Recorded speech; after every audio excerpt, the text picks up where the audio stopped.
Meu coração ferve com isso. A Nena falou que hoje lá em casa, nós estamos aí, só faltando falar com o anjo Gabriel. Foi um dia muito gostoso. Já quis se levantar nos 45 minutos. Se não deu uma ligação entre nós, a nossa família, mas Deus deu a vitória, a gente conseguiu subir. E aqui nós estamos para a glória do nome de Jesus. Amados, eu necessito de milagre de Deus. Quem necessita de milagre de Deus? Se coloca sobre os teus pés essa noite em nome de Jesus. Como eu disse para vocês, irmão, nada inicia sem que antes haja um quebrantamento. Eu participei ontem, tive uma conversa com o pastor Altair. Eu participei de um culto quarta-feira retrasada, junto com o diácono Ney, a diaconisa, sua esposa Cris. E eu recebi uma palavra profética do pastor. E no meio de toda aquela galera, Deus achou o Gabriel, no lugar, renovou o Gabriel, falou comigo. E ontem eu tive uma conversa com o pastor Altair, e ele sabe que nem de noite eu consegui dormir. Meu coração arde, irmão. Deus tem algo extraordinário para nós. Pode o diabo se levantar, irmão, mas vai se levantar para cair, porque mais poderoso é o que está conosco. Aleluia. Nós vamos se mover por propósitos.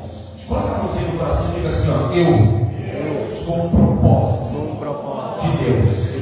Agora cabe você saber qual é o propósito que Deus te chamou. Quem gostaria que agora o Senhor visitasse a tua casa? Então feche os teus olhos. Solta esse louvor, querido. Antes de eu ministrar a palavra de Deus, eu quero cantar esse louvor com você aqui nessa noite. E eu te convido a você continuar nesse momento de quebrantamento. Porque enquanto você está aqui se quebrantando, Deus está se movendo a teu favor.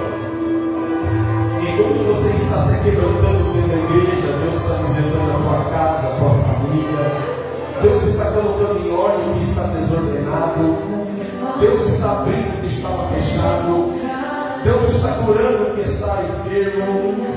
Enquanto nós estamos aqui reunidos, nos quebrantando, Ele está agindo ao nosso favor. Acredite nisso. Então libere essa lágrima nos teus olhos. Então libere essa palavra que está dentro do teu coração. Grita para fora, põe para fora nessa noite. Isso é quebrante diante de Deus. Aleluia.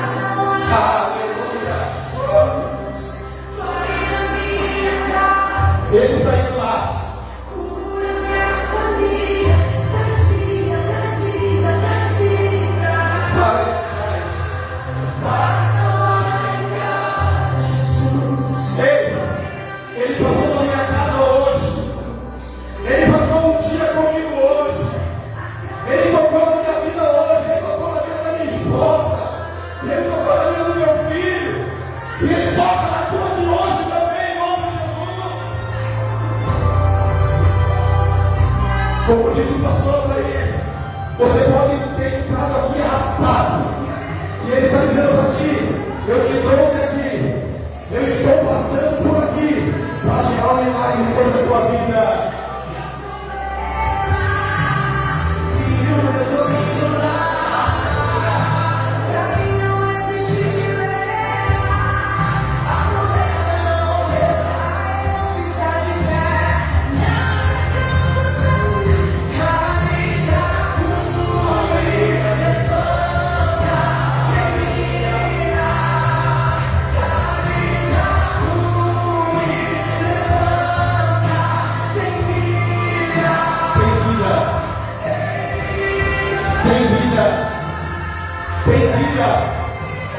Tem vida viva aí.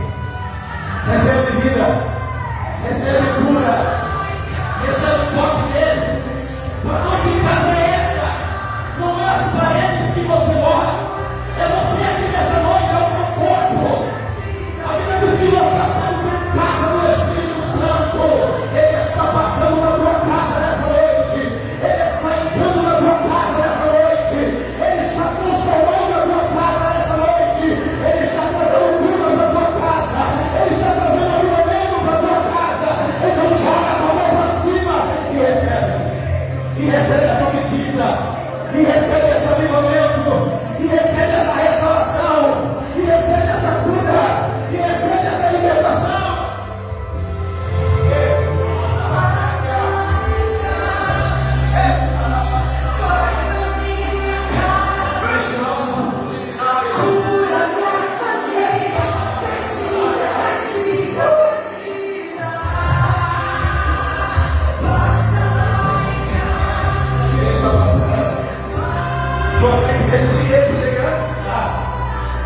Consegue sentir Ele batendo na porta da tua casa? Ele diz: estou à porta e bato.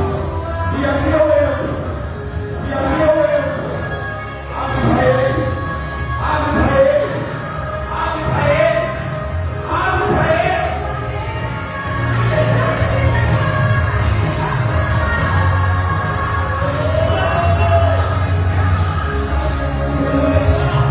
Eu já estou vendo lágrimas, mas estou vendo os olhos. Eu já estou vendo o Espírito de quebrantamento dentro da casa.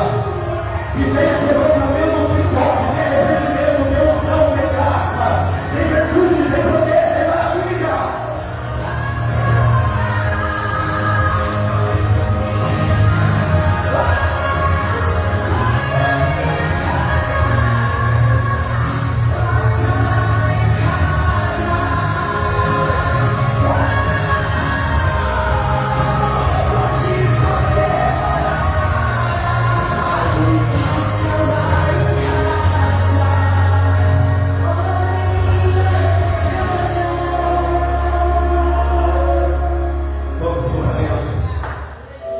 Ele passou na minha casa, passou na tua, diga amém. Eu senti Ele na minha casa. Sentiu Ele na tua? Sentiu Ele na tua casa? Levanta a mão e diga assim: eu senti Ele chegando na minha casa. Pastor, como é que eu sinto? Me deu um calorão. Pastor, como eu sinto? Me deu um fimilitos, alguma coisa aconteceu, porque Ele chegou na tua casa. Pastor, Ele não entrou, vai estar perto. Até o final do culto Ele vai entrar, fica na bênção. Amados, abra sua Bíblia comigo, você que a trouxe. No Evangelho de Jesus Cristo, segundo escreveu João, no seu capítulo de número 10, no seu versículo de número 9. Evangelho de Jesus Cristo, segundo escreveu João, capítulo de número 10, e o versículo de número 9. Eu gostaria de fazer uma outra leitura em um outro texto, mas eu vou deixar na continuidade da administração, porque se não tiver tempo hábil, a gente fica só nesse aqui. Diz assim: eu sou a porta. Se alguém entrar por mim, salvar-se-á, e entrará, e sairá, e achará paz. Eu queria somente, pode ficar, eu queria somente utilizar a parte A do versículo do capítulo de número 10, do versículo de número 9, quando Jesus está dizendo: eu sou a porta. Amados, existem algumas coisas que acontecem na nossa vida que nós não temos respostas. Existem acontecimentos que vêm na nossa vida que até hoje nós não encontramos respostas. Alguém diz assim: aconteceu isso porque você está sendo provado. Aconteceu isso porque você pecou. Aconteceu isso porque você transgrediu. Na grande realidade, isso são suposições. Existem coisas que acontecem na nossa vida que nós, de imediato, nós não temos a resposta. Sim ou não? Oxalá que naquele grande dia, quando nós entrarmos no céu, eu vou entrar no céu, quem vai entrar no céu? Diga amém. O Senhor nos deu a oportunidade de nós perguntarmos o que é que aconteceu tantas coisas conosco. Nós não obtemos resposta, mas nós somos cristãos. Nós temos que ter a convicção que tudo é propósito de Deus. Nada foge do controle de Deus. Ainda que fuja do nosso autocontrole, ainda que não tenhamos ou não obtemos a resposta que queríamos,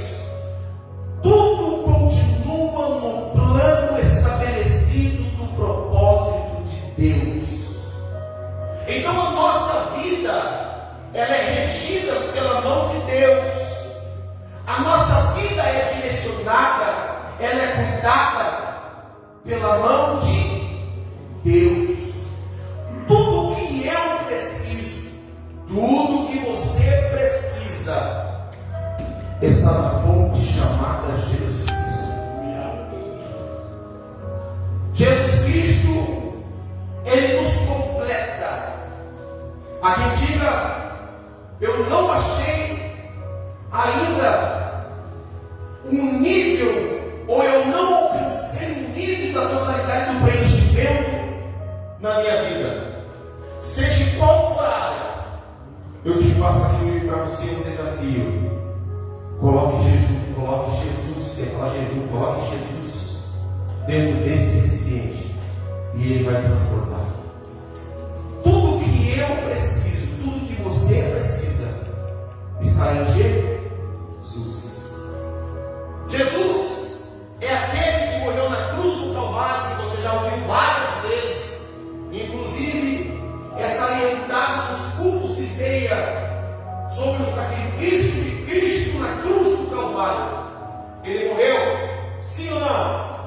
Mas triunfou ao terceiro dia. E depois do seu triunfo, depois das suas aparições, ou as suas ascensões aos discípulos, subiu a Deus, rogando ao Pai, liberando o Espírito Santo, para que o Espírito Santo nos ajudasse.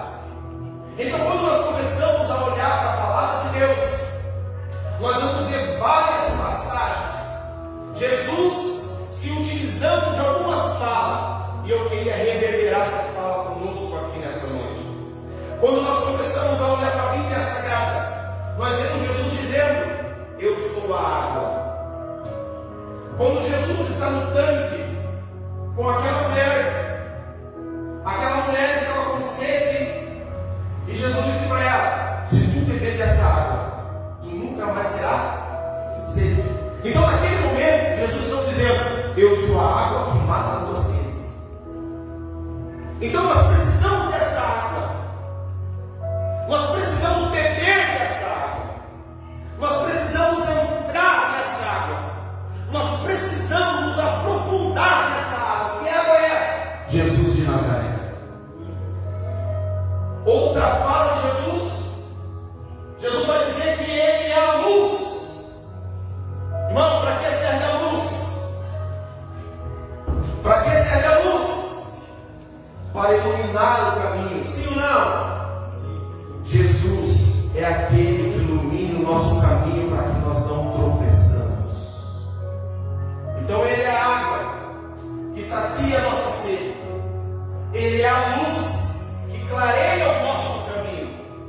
E aí vai mais adiante dizendo, eu sou o pão vivo que desceu do céu.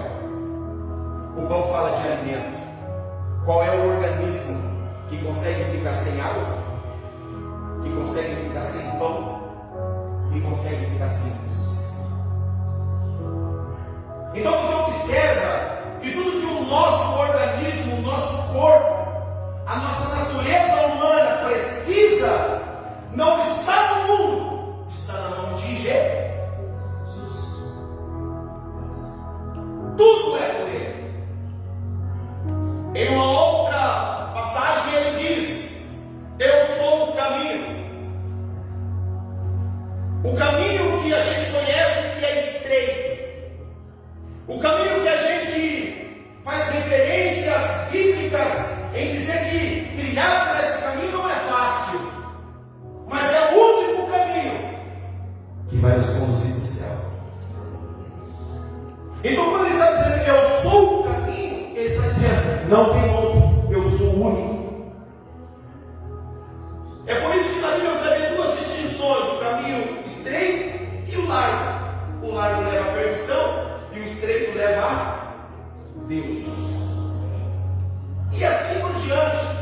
Existem várias metáforas que Jesus verbalizou na Bíblia para trazer um entendimento para não somente os discípulos, mas para as pessoas que ouviam.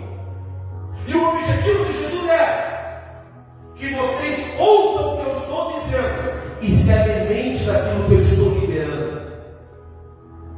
Davi, no Salmo número 23, ele diz, o Senhor é o meu pastor. E aí a tradução da Bíblia diz assim, e nada me faltará. É normal você chegar na casa de alguém e você ter pegar a Bíblia aberta, no Salmo de número 23, o Senhor é meu pastor e nada me faltará. Mas se você for para os originais, o que Davi estava expressando não era que nada me faltará. Ele estava dizendo: o Senhor é meu pastor e Ele não me falta. Ele comigo me sinto completo. É simples e fácil.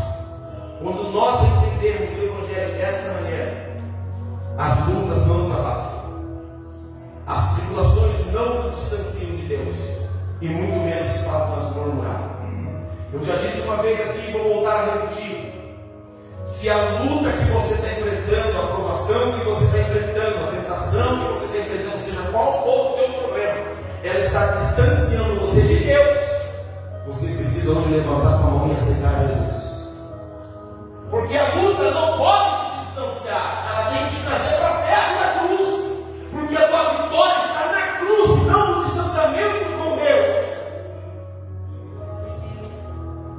Então Jesus, ele utilizou várias vezes dessas falas, dessas metáforas para os discípulos em parábolas, e essa que nós acabamos de ver no capítulo 10, no versículo 9, onde ele diz assim: eu sou a porta. E algumas traduções vão dizer: quem passar por ela encontrará a salvação. Ele está fazendo referência do bom pastor, o pastor que cuida, que zela das suas ovelhas. Eu sou ovelha. Quem é ovelha aqui? Levanta a mão. Eu sou ovelha.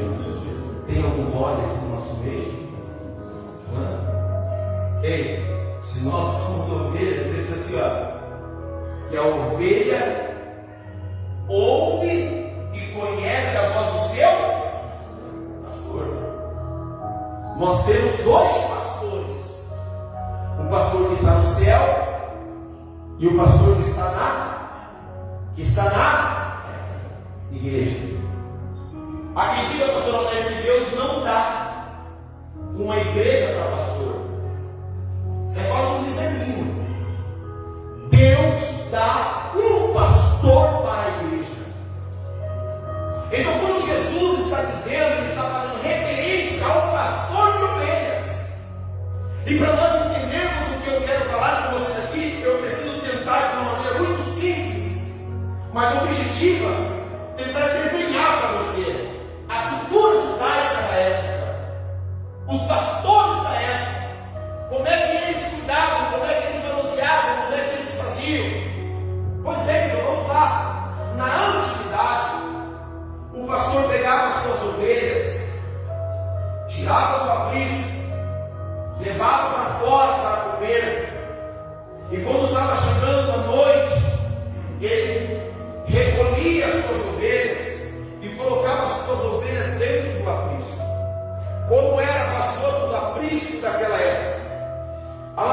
Existia aproximadamente dois modelos de aprisco: aqueles que foram projetados para aquilo e aqueles que foram feitos na necessidade da situação. Então, o que era projetado como aprisco para guardar as ovelhas eram feitos de pedras, com barros. Levantava-se uma estrutura de 1 metro, 1,5 metros, fechava. Só que no lugar da abertura onde era para ser porta, não tinha porta. Talvez o formato, sei lá, dos umbrais da porta poderia ter, mas os apriscos das antiguidades não tinha porta.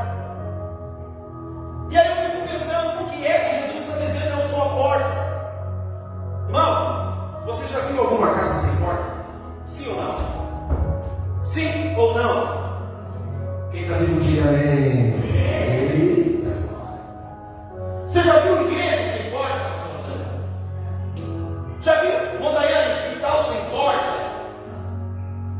Não existe nem isso. A tua loja, aliás, irmão, quem precisar comprar ou fazer manutenção de portões, como é que é o nome da tua empresa ali? Portão Pinhais. Ai, compra o teu motor Pinhais lá comigo. A tua loja tem porta? O que a porta representa, irmão? O que a porta representa, irmão? Fale mais alto, irmão. Segurança. A porta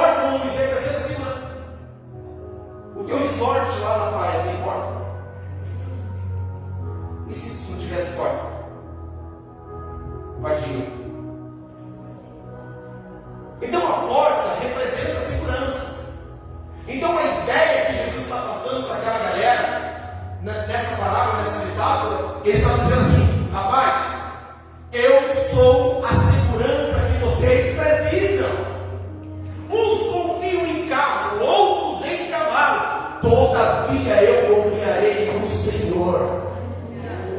Então, nós como cristãos, nós temos que confiar em Deus. Por outro lado, se a porta ela nos traz a sensação de segurança, a própria Bíblia diz que se o Senhor não mandar casa, em vão trabalho sem engenhar. Então a nossa segurança estava em Jesus. É o que ele estava dizendo. É por isso que ele diz: vinde a mim todos que estáis cansados e oprimidos, venha a mim que a mim você vai ter segurança. Então quando os pastores eles recolhiam as suas ovelhas do aprisco, não tinha porta. E aí como é que cuida das ovelhas se não tinha porta? Um pastor não poderia simplesmente colocar elas dentro do aprisco e virar as costas e ir embora, porque ele deixaria todas elas desguarnecidas, seria um relapso com ela. Aí a Bíblia vai dizer que o pastor, a tradição da época, sabe quem que era a porta das ovelhas, que cuidava das ovelhas? Era o próprio pastor das ovelhas. Depois que ele recolhia todas elas ao aprisco, ele ficava na porta. Porque se viesse um leão, viesse um urso, viesse um lobo, viesse alguém ou algum animal para tentar atacar a sua ovelha, era ele que a protegia. Pastor, eu não entendi. Eu vou declarar isso sobre você. Sobre a tua vida, ninguém toca. Existe alguém que cuida e zela por você. O diabo não toca em você. O diabo não toca na tua casa. O diabo não toca na tua família. O diabo não vai tocar nos teus bens materiais. O diabo não vai tocar no teu patrimônio.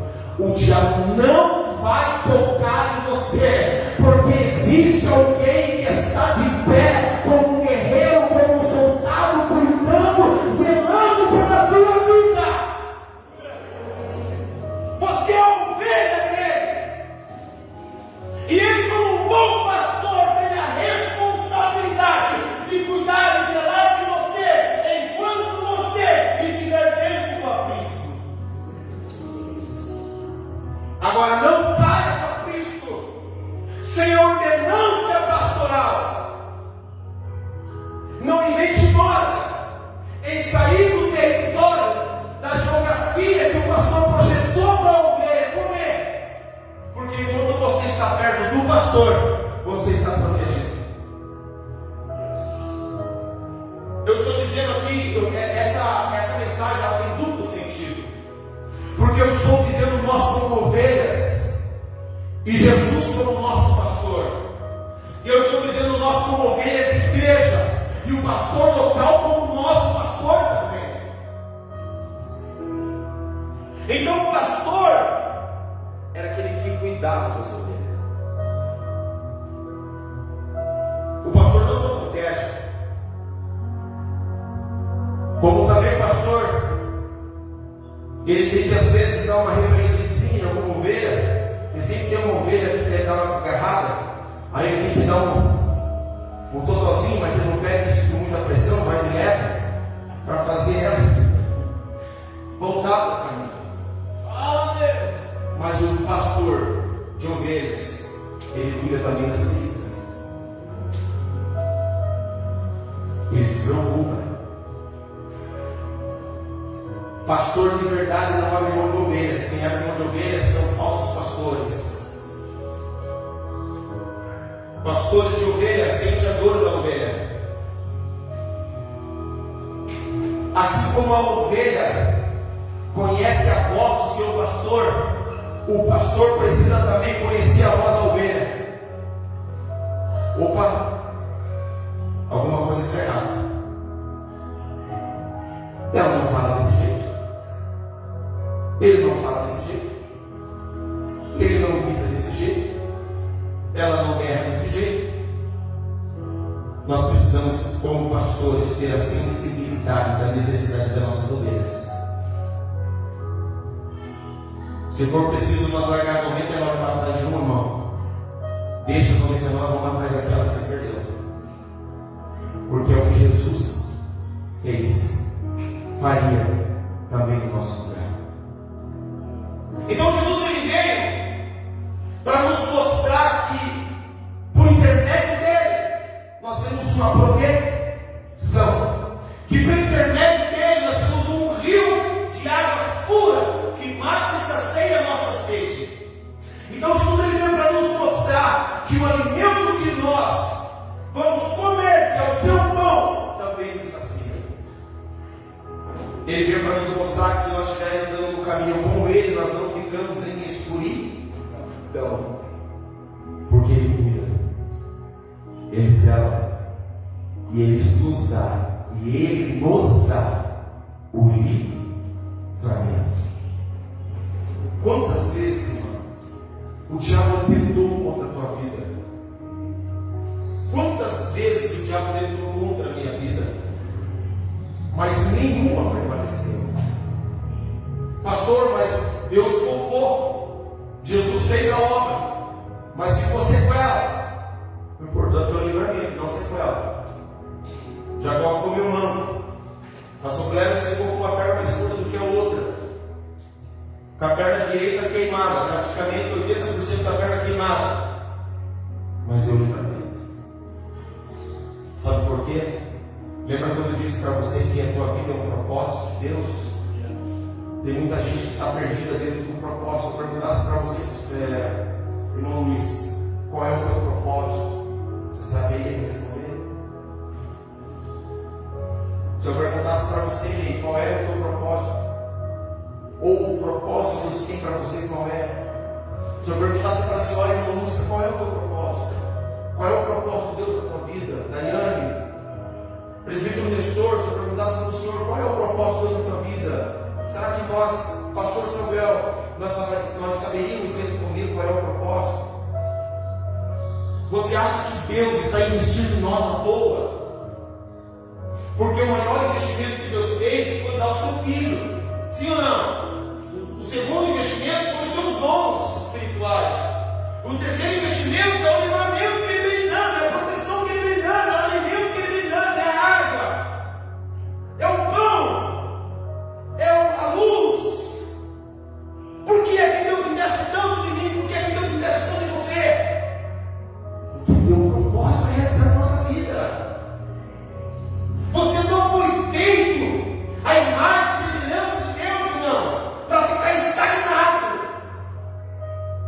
Precisa se mover dentro do propósito. Pastor, mas até agora eu não achei o meu propósito. Coloque o seu joelhinho no chão e vai pedir para Deus. É impossível você estar no Evangelho há mais de um ano e até agora Deus não revelou para você um propósito. Pastor, Deus não revelou o meu propósito. Então eu vou te dar um conselho. Comece a trabalhar na obra de Deus para ver se você acha o teu propósito. Porque mesmo se o teu propósito não for dentro daquilo que você está exercendo, você está fazendo algo para o reino de Deus e você vai ser recompensado. Então quando Jesus, melhor dizendo, se posiciona como um protetor nosso, é o investimento que Ele está fazendo na nossa vida. Aí eu queria que você curvasse a sua cabeça, feche os olhos por um minuto. Quantos livramentos você já recebeu? O infarto que Deus dá em você não era para você estar aqui mais. As doenças que apareceram no teu corpo não era para você estar aqui mais.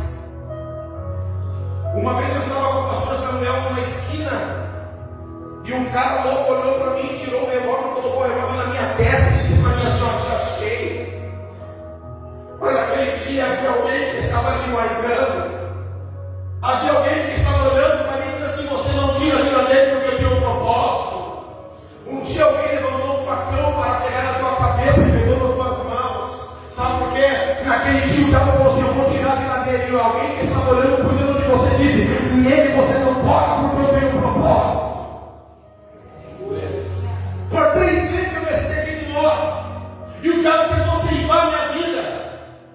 Deus olhou e falou assim: nele você não toca, porque eu cuido dele e nele eu tenho um propósito. Você acha que Deus está te dando livramento porque gosta de você somente, porque te acha bonitinho e bonitinha? Não! Tem um propósito a ser revelado sobre a tua vida. Se mova e viva nesse propósito. E aí, então esse é o aprisco que era planejado, que era o seu padrão. Só que acontecia, naquela época acontecia também mais um detalhe. Os pastores de ovelha, sempre que eles tiravam as suas ovelhas para ir pastar, devido à alta demanda, o pasto iria se acabando na região onde ele estava, onde o aprisco verdadeiro estava.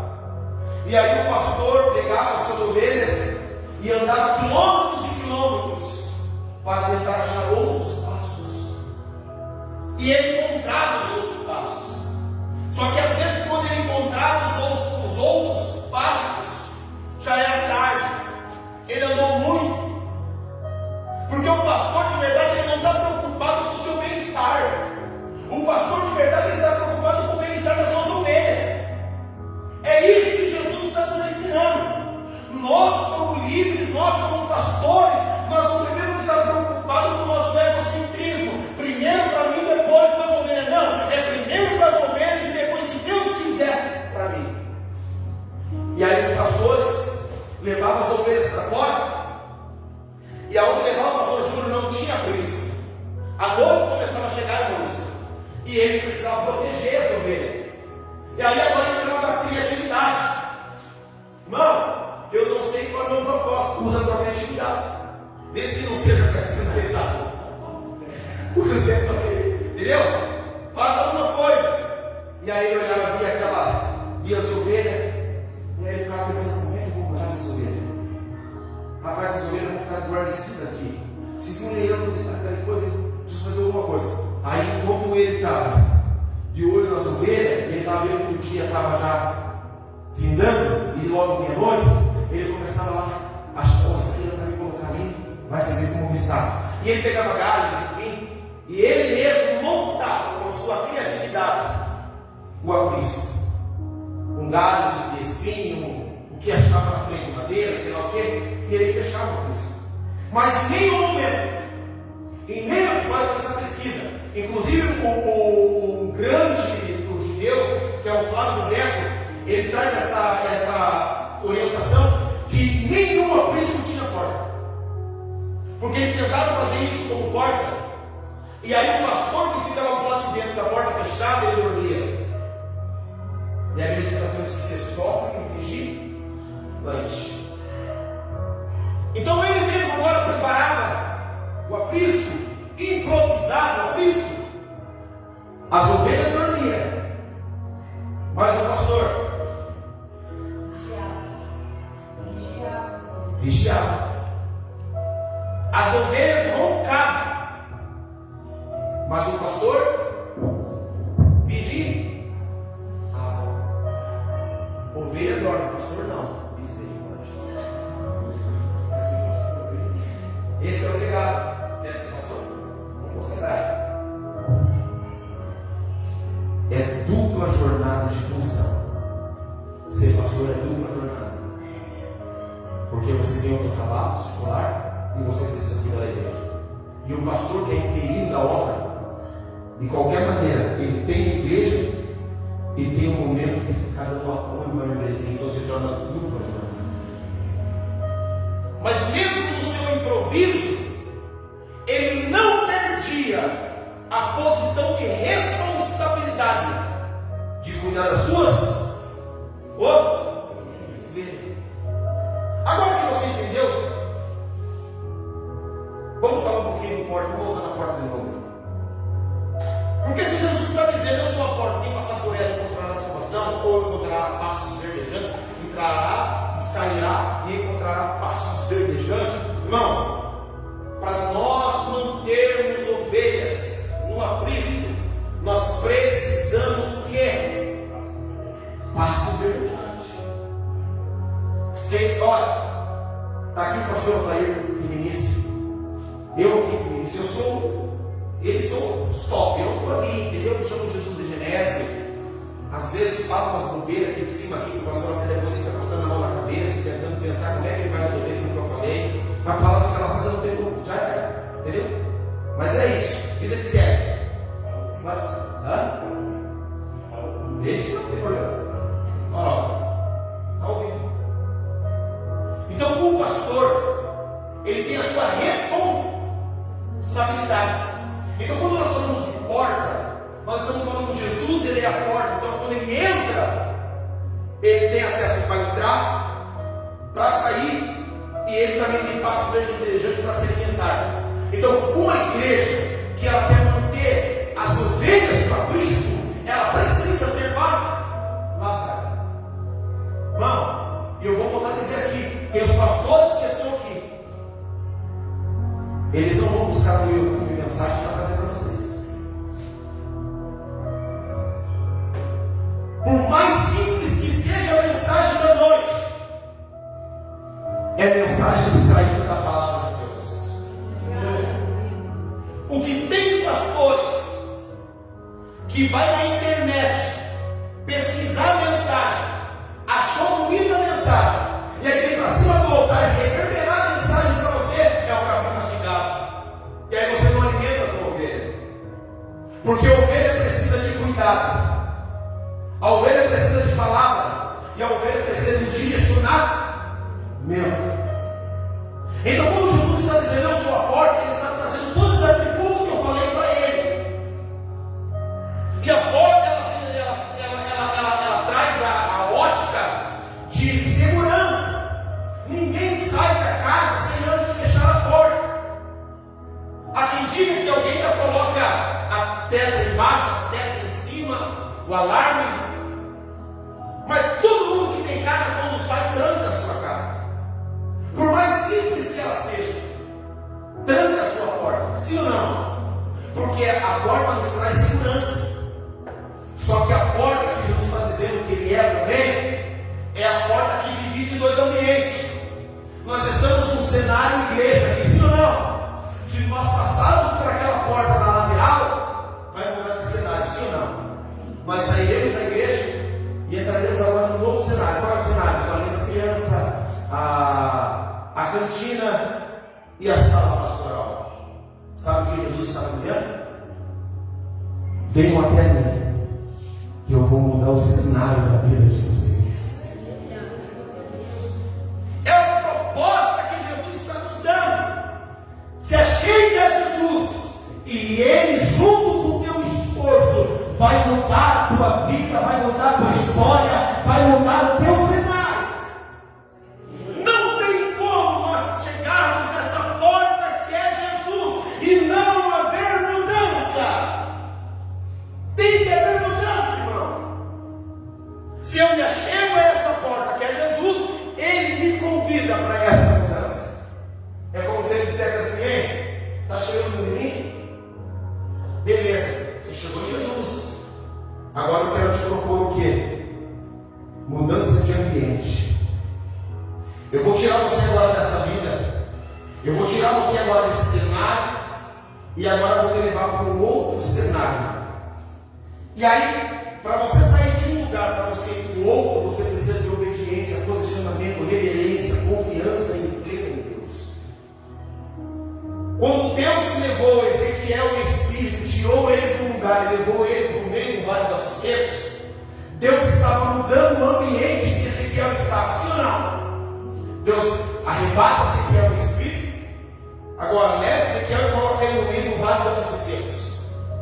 E aí Deus olha para Ezequiel e diz: Ezequiel, eu estou querendo mudar esse cenário. Só que para mim mudar esse cenário eu preciso de você. Então abre a tua boca e começa a profetizar no meio desses ossos que estão aqui, porque eu vou mudar o cenário. É a proposta de Jesus para nós. Quando Ele nos chama para nós vir até Ele como porta, Ele está dizendo: eu vou mudar o cenário da tua vida, mas eu preciso também do teu esforço, eu preciso também da tua obediência, eu preciso também do teu posicionamento. Aí o problema é que a gente quer vir, e não é nem vir até Jesus, a gente quer vir próximo de Jesus.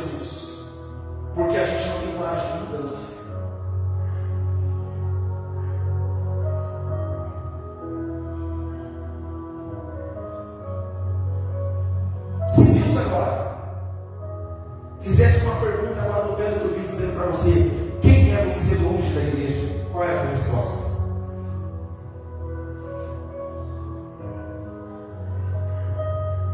Se Deus agora fosse nos nossos ouvidos homens que estão aqui, casados, quem é você longe da tua esposa? Quem é você no teu trabalho? Quem é você atrás de uma tela do computador? Se Deus viesse agora para você, esposo, no pé do teu ouvido, vocês que são casados, faz a mesma pergunta: quem é você quando o teu esposo está longe de você? Quem é você nas redes sociais? Quem é você no convívio interpessoal com teus amigos ou com as tuas amigas? Quem é você como pai? Quem é você como mãe? Quem é você como filho? Quem é você como esposo? Quem é você como esposa? Quem é você como pastor? Quem é você como presbítero, como evangelista, como diácono, como cooperador? Quem é você como amigo da sociedade?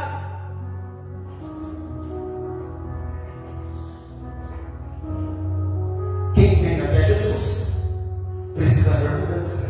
Sim ou não? Sim ou não? Sim. Tem que haver mudança. Não depende só dele. Eu tenho que estar disposto a mudar. Eu tenho que estar disposto a fazer alguma coisa para que isso aconteça. Para que o cenário mude, eu preciso me posicionar. Quando eu casei com a minha esposa, todos nós aqui, as pessoas já sabem disso, que eu tive que procurar terapia. Eu tive que fazer um curso para me aprender o que era ser esposo de verdade, para me aprender o que era ser um pai de verdade, para me aprender os valores sacerdotais dentro de uma casa. E quando eu fui aprender, eu fiz a minha parte, Deus fez a parte dele. Não é simples, é fácil. Quem pode dizer amém? Jesus é a porta. Jesus é o nosso protetor. Jesus é o pão que nos alimenta. É a água que nos sacia. É a luz que nos ilumina. Você precisa de mais alguma coisa? Não existe nada que supere esses suprimentos figurativos que Jesus está trazendo para nós. Ele está disposto a mudar o teu cenário, mas depende de você. A queda de Adão e Eva nos trouxe um livre-arbítrio. Esse livre-arbítrio é que impede o mover de Deus sobre as nossas vidas, porque Deus só se move por propósito, e Deus não trabalha na ilegalidade. Deus vai trabalhar sempre na legalidade. Quem trabalha na ilegalidade é o diabo, porque ele não respeita leis, ordem. Mas Deus não. Deus só trabalha na legalidade. Se você está fazendo algo na legalidade, você abre espaço para Deus. Se você não estiver fazendo, Ele não vai se mover.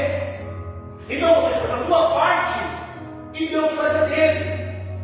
Então você se posiciona e Deus também se posiciona. Eu quero viver algo novo, mas o que nós estamos fazendo para viver algo novo?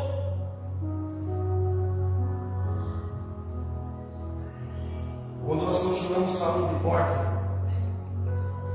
não tem como nós deixarmos passar desapercebido uma história que fala de porta, que está em Atos dos Apóstolos, capítulo de número 3. A Bíblia vai dizer de um homem que agora está enfermo, paraplégico, aleijado, desde o ventre da sua mãe. E todos os dias, esse homem era colocado na porta formosa. Vou facilitar. Todos os dias, alguém pegava aquele aleijado e trazia ele e colocava ele na porta da igreja. Anos assim. Há quem diga que 40 anos passou por isso. Mas o que chama atenção é que ele era colocado na porta. E porta é lugar de passagem. É lugar de transição.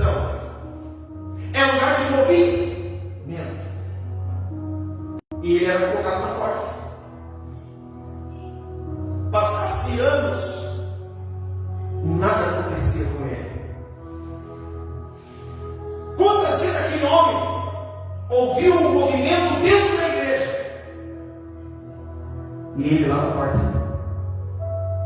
Pastor, mas por que não colocavam ele dentro da igreja? Porque a religiosidade o impedia.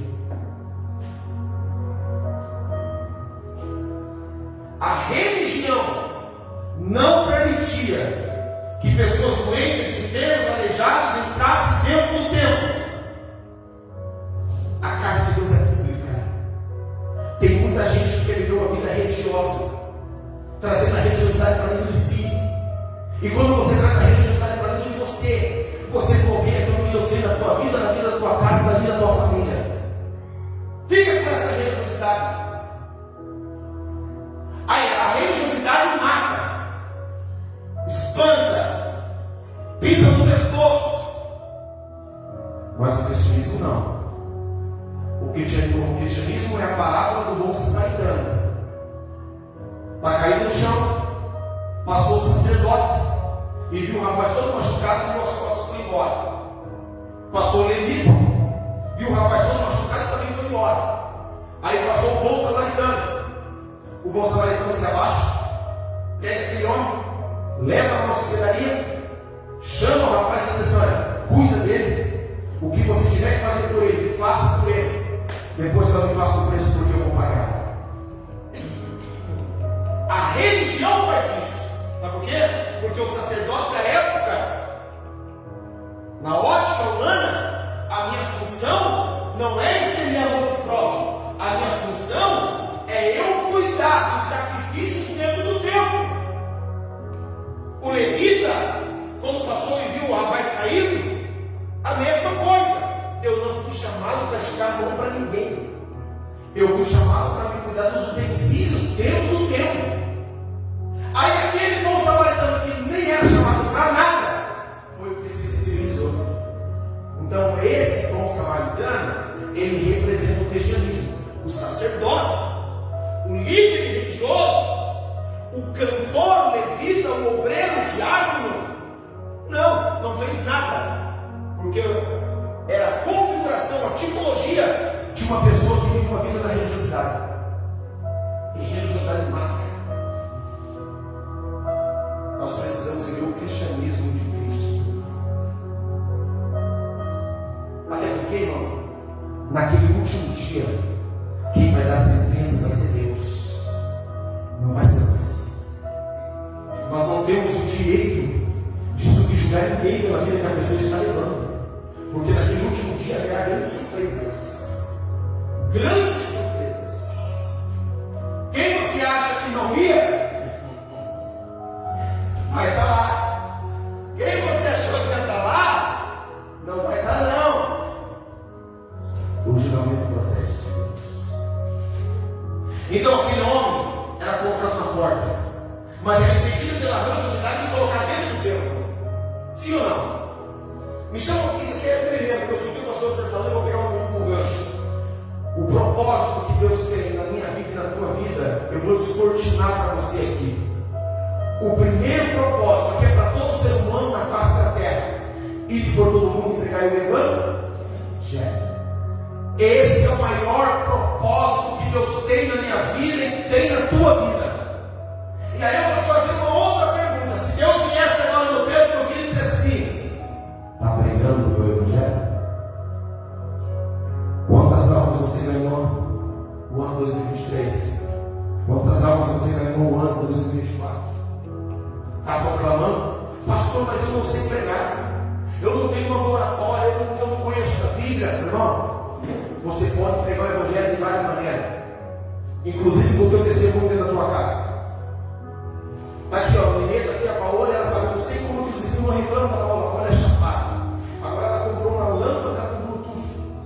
E aí ela liga aquela lâmpada, pastor Samuel, no teto, e mete o sermãozinho, mete umas pregação maluca lá. Nunca ninguém reclamou. Ela evangeliza. Então nós evangelizamos os nossos vizinhos com as nossas atitudes. A maneira que nós falamos com a nossa esposa, com os nossos filhos, a maneira que a gente chama o cachorro. Tem hora que esse cachorro parece que o diabo é esse cachorro. Mas a maneira que você fala com esse cachorro é uma pregação. A maneira que nós aprendemos Eu estava na caixa giratória, na porta giratória. Entrou uma senhora e a senhora pegou, jogou o cigarro, jogou a carteira de cigarro e o isqueiro ali dentro. E quando ela entrou, eu falei: senhora, pega o celular e deixa aqui com a carteira de cigarro e o teu isqueiro aqui. Ah, não pode entrar? Eu falei: não pode. Mas ela dizendo assim: vamos pegar e vamos jogar no lixo ali, essa parada de fumar. Ah, mas eu não consigo. Vamos lá com a senhora aqui, sabe quem vai me jogar no lixo ali, essa parada de fumar? Se ela vai dar continuidade de parada de fumar, não sei, mas o problema é quando ela vai para ali jogando no lixo. E cada um lá. O dia que o gerente chama para ele e fala assim: você não pode fazer isso aqui, você é vigilante. Eu falei: me chama aqui em outro lugar. Aí você é vigilante da igreja. Então nós precisamos, irmão, se mover e viver o propósito. Então um dos propósitos nós viemos a nós também. Olha só, esse homem nasceu com essa deformidade, mas alguém vestia nele todos os dias e colocava na porta da igreja. Alguém entendeu que a sua missão era levar esse cara para dentro da igreja, ou na porta da igreja.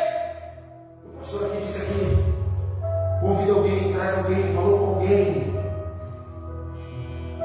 Nós precisamos proclamar o evangelho.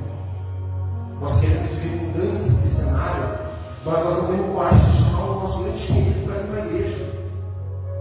Pastor, mas eu não chamo, o senhor não conhece aquela terra.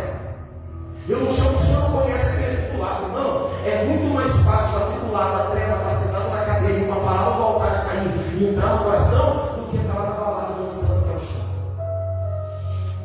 Já falei para vocês, queridos. Eu prefiro ver alguém pecador dentro da igreja do que no bailão lá fora. Porque o risco de Deus alcançar ele aqui dentro é muito maior. Porque quando está aqui dentro do aprisco, está protegido por Deus. Então, quem entendeu a sua missão, entendeu o seu propósito, o meu propósito é pegar esse cara e colocar na porta. Agora, não deixar ele entrar, e é outro detalhe.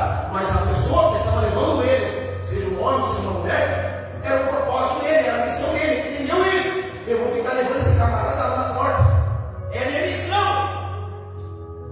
Só que Deus dá a missão para nós. Para algumas pessoas a missão é simples de executar. Para outras é muito pesada. Agora o que nós criamos, diga amém. Agora o que nós não podemos é nós colocarmos a mão, é nós pegarmos uma missão e largar a missão. A Bíblia diz que a partir do momento que você coloca a tua mão no arado, você não pode mais largar e levar para trás. Qual é a missão que Deus te deu? Qual é a missão que Deus colocou na tua mão? Só que tem um detalhe: deixa esse homem agora lá na porta, os cultos pentecostal e animado. Isso já aconteceu comigo. Não foi nenhuma nem duas vezes que eu estava dentro da igreja e eu tenho uma oração para a luta. Eu falo assim: Deus, me acha nesse lugar. É a minha oração com Deus, é meu código com Ele. Deus me acha nesse lugar. Não foi nenhuma nem duas. E tinha culto que eu estava, seja aqui aonde eu já frequentei, aonde eu já visitei, que o culto estava animado, Deus falava com a libertação, transformação, avivamento, aquele manto. E eu lá, parecia um pedaço de pau. Nada seco. Esse homem que está na porta também passou pelos mesmos sentimentos. E eu sei que isso já aconteceu com você também. Eu sei que já teve dia de você entrar aqui dentro do coração aflito e você dizer assim: Deus, usa alguém para falar comigo, fala comigo, Senhor, me socorre. E sabe o que aconteceu? Deus não falou. E tu voltou para casa.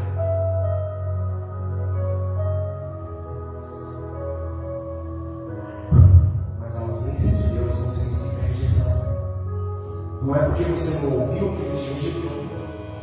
Não é porque você não sentiu que Ele não está com você.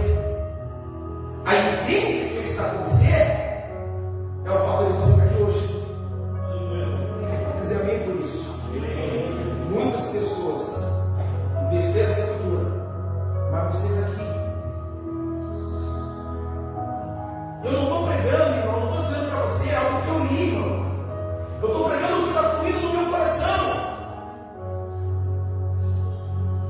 Então, às vezes, a gente entra para dentro da igreja, cria uma expectativa.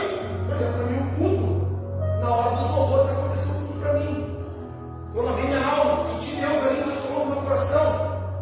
E Deus falou: Constância, então para mim, Deus já deixou. Mas tem pessoas que vêm para a igreja e não se acham, não sente, volta para casa da mesma maneira. Mas não significa que Deus te rejeitou, não significa que Deus abandou com você, não significa que você não está dentro do aprisco. Ele continua de sentinela, com o peito estufado, dizendo assim: nele ele não toca, nela ele não toca, na família dele ele não toca. Ainda que as pessoas queiram te auto-sabotar, o paralítico na porta não podia entrar. Só que olha aqui para mim: Jesus, quando morreu, foi para o céu, já disse aqui, rogou ao Pai que mandasse o Espírito Santo desceu no dia de Pentecostes.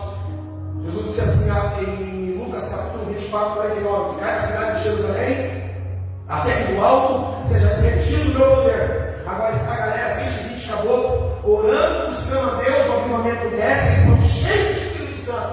E quando eles são cheios do Espírito Santo, agora eles são ordenados a me fazer a missão. E aí, uma dessas missões, os dois apóstolos, Pedro e João, estão indo fazer sua manutenção espiritual. Irmão, na real, assim como quem tem carro que levanta a mão, você que tem carro, você não tem que levar na concessionária para fazer revisão? Às vezes a gente não leva na concessionária, gera uma coisa mais simples, mas precisa fazer uma revisão. O Celso, com a sua bicicleta, também tem que fazer a sua revisão. Tudo precisa ser revisionado. Precisa de uma revisão. O nosso corpo precisa de uma revisão.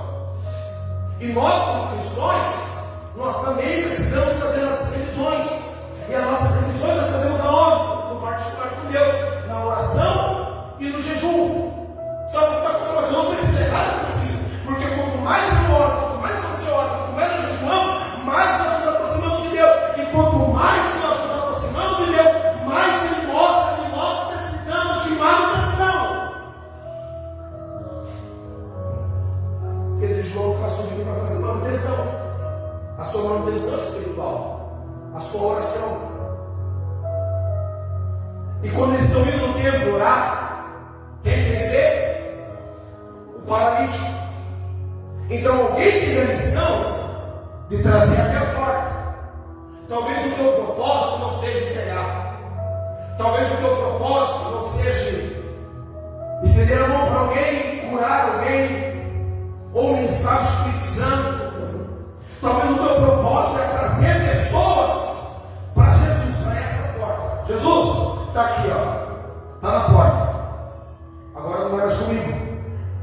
Mas existe na igreja a classe que traz alguém até a porta, e existe a classe de pessoas que é usada por Deus para gerar o milagre da porta. Porque não basta só trazer, tem que ter alguém que se mova para gerar a cura das pessoas, tem que ter alguém que se mova para gerar o avivamento das pessoas, tem que ter alguém que se mova para ministrar o Espírito Santo na vida das pessoas. Então, um traz e o outro ministra. Um traz, o outro ministra e o outro cuida.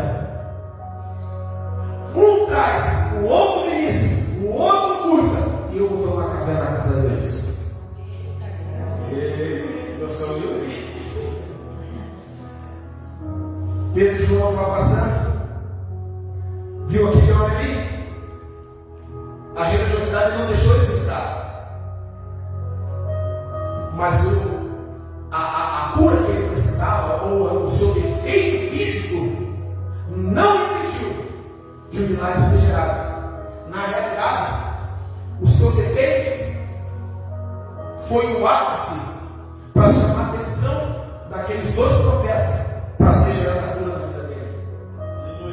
Então, quando eles passam, o homem pede dinheiro. Tem um trocadinho, alguma coisa para nós? Aí, Pedro e João não tinham nada. Um olha para o outro e fala: rapaz, não tem dinheiro, então isso. Empresta o irmão Luiz. Ô Luiz, tem dinheiro aí? Não tem. Pastor, só empresta, não tem. Aí um olha para o outro e fala: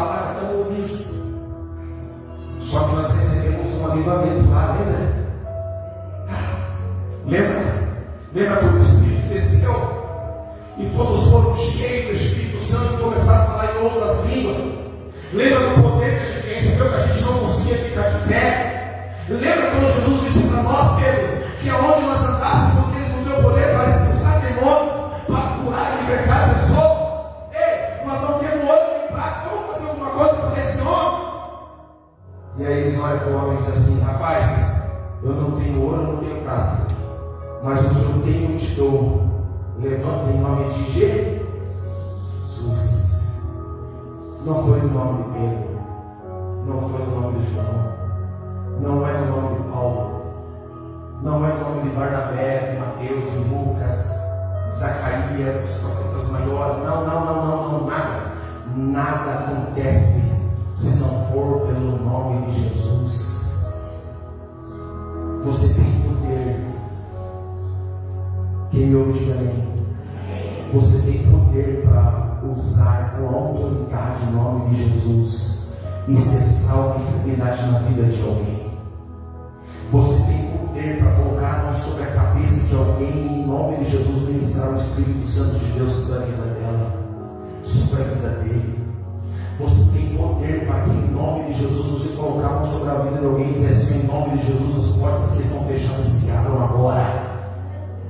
Deus está nos convidando para viver esse propósito. Deus não quer somente que você se mova no propósito e trazer alguém. Deus quer que você se mova no propósito para você ser um agente de milagres também. Pastor, eu estou hoje cansado, não tive força para trazer ninguém, eu estou parecendo esse paralítico na porta. Se Deus não me socorrer daqui, eu é por Catatumba. Ei, fica tranquilo. Tem Pedro e tem João aqui nessa noite que vai colocar as mãos sobre a tua cabeça e um avivamento de Deus vai descer sobre as nossas vidas em nome de Jesus. Fica sobre os seus pés. O horário se foi. Eu quero orar por você aqui nessa noite, junto com os pastores que estão aqui. Irmão, sem demagogia, não seja demagogo, como diz o meu pai. Se essa palavra falou no teu coração, sai do teu lugar e vem para frente do altar.